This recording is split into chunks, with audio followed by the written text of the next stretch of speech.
Hey everybody, and welcome back to my channel, where today we are taking a look at my May TBR, or all the books that I plan to read in the month of May. And it's a slightly shorter list this time because we are having to accommodate a chunk of a book, and that is Brisingr by Christopher Paolini, the third book in the Inheritance Cycle series. It's 750 pages. So the Inheritance Cycle series is a young adult fantasy series, and in the first book, we are following our main character of Aragon, who finds a dragon egg and becomes the first dragon rider in like a century, I believe, and he is seen as the savior of the people from this evil tyrant, and the story kind of goes from there. Now, this is the third book, but I don't actually know too much about it because I did not pick this out. My older child is allowed to pick out a book every other month for me to read, and this is his pick for May. I have been going through the Inheritance Cycle series at his request. So I don't really know what it's about. I know that I haven't been loving this series, so I'm expecting kind of more of the same from this book. I'm not too worried about it. Even though I haven't been loving it, this actually has been a really good experience because it has generated some really interesting conversations with my kid. So it all works out in the end. But yeah, it's a big one. So I had to put fewer books on my TBR this month. But the next one is Dreamstrider by Lindsay Smith. And yes, it is actually an arc. It came out October 2015. I'm a little behind. You guys, I got this in a Goodreads giveaway because I didn't see that it was for an arc, and then I was very disappointed when it arrived at my house. I don't like getting arcs, partially because I don't necessarily get to them in a timely manner, but also just because I kind of like to have the finished product rather than an arc. But this was actually originally on my unhaul pile, but I realized that I am supposed to read this as part of, because it is one of the oldest books on my Goodreads TBR shelf, which is a whole project I'm doing this year. So I pulled it off, and now we're gonna attempt it. But this is a young adult fantasy, I believe. But we're following our main character, Olivia, and she's a Dreamstrider. Basically, when you're sleeping, she can inhabit your body and like get up and use it, like pilot your body for short periods of time. She doesn't know why she has this ability, but it does make her an excellent spy for the Empire, and so that's what she does. And then she uncovers this plot against the Empire, and she has to kind of dig deep within herself to see what she can do to stop this plot, right? I'm not in love with that plot synopsis, but this whole idea of being able to inhabit somebody's body and while they're sleeping and pilot it around is very interesting. So that is why I am still interested in reading this book, and we will just see how it goes. After that, I have Goldilocks by Laura Lam, and this is an adult science fiction book.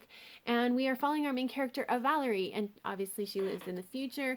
Women's rights have maybe taken a step back, but she is very excited because she is part of an all-female crew that is going on a spaceship to a planet that is in the habitable zone of around some other star, to see if maybe we can move everybody from Earth over there, because Earth is no longer in the habitable zone.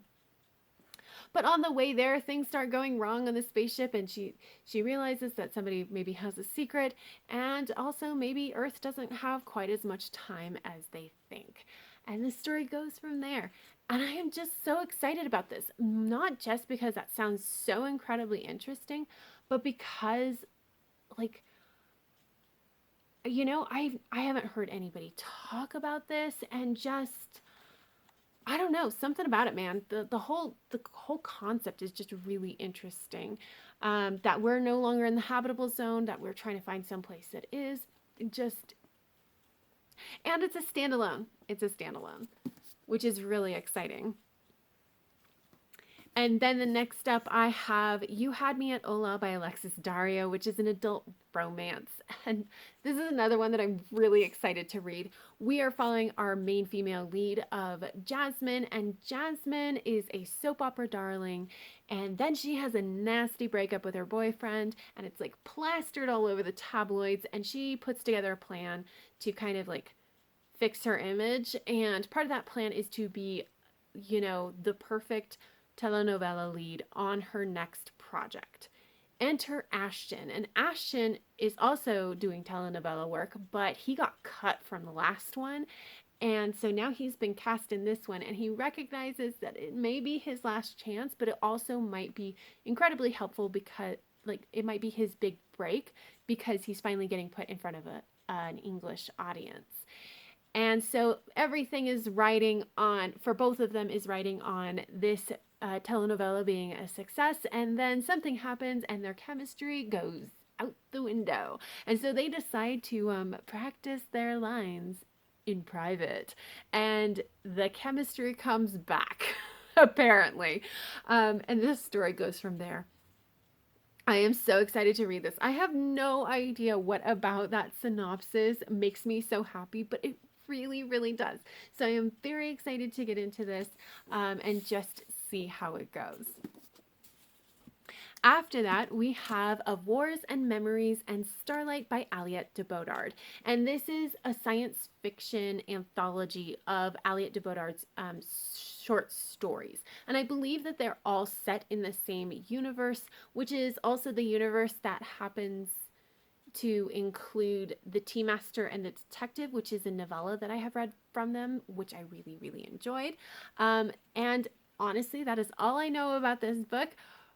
But I'm excited because the universe, the world that we got introduced to in The Tea Master and the Detective was really interesting. So I'm really excited to kind of jump into a bunch of short stories about that world. And we'll just kind of see how it goes. And then we have Mind Games and Double Cross by Carolyn Crane. And this is an adult urban fantasy series. The first two books in an adult urban fantasy series.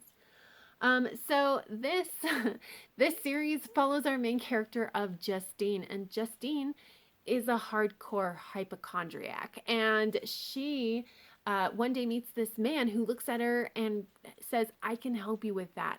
Only it turns out helping her with that is teaching her how to weaponize her hypochondria to have it affect criminals, to help bring criminals to justice. I don't remember exactly how this works. I've read the first one, but not the second one. And this is so that first one will be a reread. But I don't remember how it works. I just remember being really, really interesting. So Justine does this, and she thinks that she's doing, helping the justice department and all that kind of stuff. And she realizes that actually it might be a little bit more complicated than what she originally thought. And the story goes from there. I'm so excited to reread this because it is really hard to find a unique kind of concept in urban fantasy. And this is definitely unique. So I'm really excited to see how this goes. Next up, we have Fugitive Telemetry by Martha Wells, the sixth book in the Murderbot Diaries.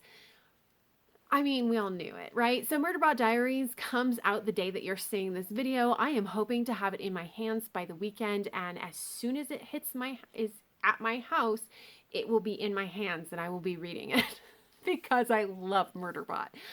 But in this particular book, it is a novella, and Murderbot is on a station, and there's a murder, and quickly realizes that they're going to have to help station security to figure out who this person was and how they were murdered and why. And Murderbot is not looking forward to this prospect because it means they have to interact with people. And I'm so excited about this book. It's definitely going to be read in May. I'm very excited for it. And then the last book I have to talk about is Dial A For Aunties by Jessie Q. Sutanto. And so this is an adult romance, I believe. But it's essentially, we follow our main character of Medi, and she is on a blind date and accidentally kills her date. And so she calls her mom. Her mom calls all of her super interfering aunties, and they try to deal with this corpse. And it's like a comedy of errors, apparently. And until eventually the corpse accidentally gets shipped to somewhere else. And so they have to track it down. And in the midst of the chaos of trying to deal with this corpse, I think an old sweetheart pops up, which is where the romance comes in. And just everything kind of goes from there. I am so excited. It just sounds so interesting and fun. And I'm really excited to have something that is just super fun. I don't know if I'm actually going to be able to read this in the month of May because I am getting this from my library.